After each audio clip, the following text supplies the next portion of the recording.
You turn on your faucet and clean water pours out.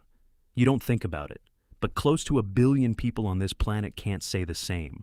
Now imagine you could walk to the nearest coastline, cup your hands, and drink straight from the ocean. No filters, no treatment, no salt. What would happen if every drop of seawater on Earth suddenly turned fresh? Your first instinct might be relief. But the oceans weren't always salty. Around 3.8 billion years ago, when Earth's surface finally cooled enough for water vapor to condense into liquid, there was zero salt in it.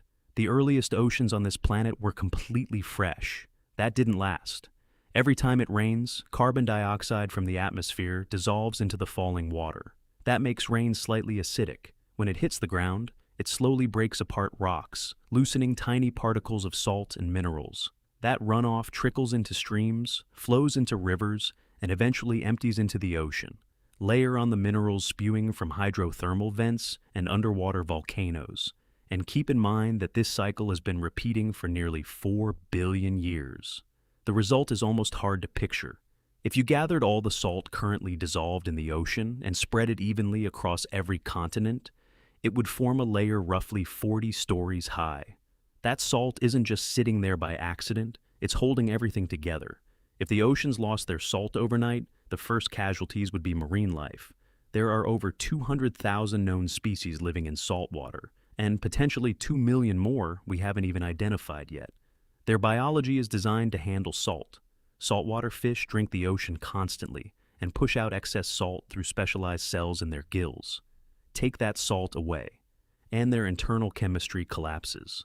Most saltwater species wouldn't last. A few, like salmon, can function in both fresh and salt water, but they're the rare exception.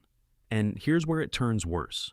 Underwater algae, the kind most people never even consider, is responsible for roughly half of all photosynthesis happening on Earth. That's half the planet's oxygen. Without salt water to sustain it, most of that algae dies off. You're now living on a planet producing far less oxygen and trapping far more carbon dioxide in the atmosphere. That surplus carbon dioxide speeds up the greenhouse effect. Regions near the equator become dangerously hot, and the heat doesn't just stay put, it throws everything off balance. Right now, ocean currents work like a global climate engine. Warm, salty water near the equator is denser, so it sinks, letting cooler water flow over the top. In the far north, freezing temperatures turn seawater into ice, leaving the salt behind. That makes the remaining water even denser, dragging it down toward the ocean floor and making space for warmer water arriving from the south. This enormous loop of circulation is what keeps temperatures across the planet roughly stable.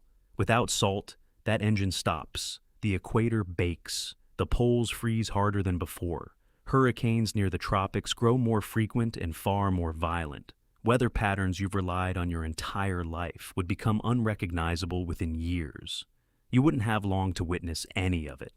With photosynthesis slashed in half, carbon dioxide flooding the sky, and climates lurching between brutal extremes, plant life around the world starts to collapse. Crops fail, livestock starve. The food chain, from the ocean floor to your kitchen table, falls apart piece by piece.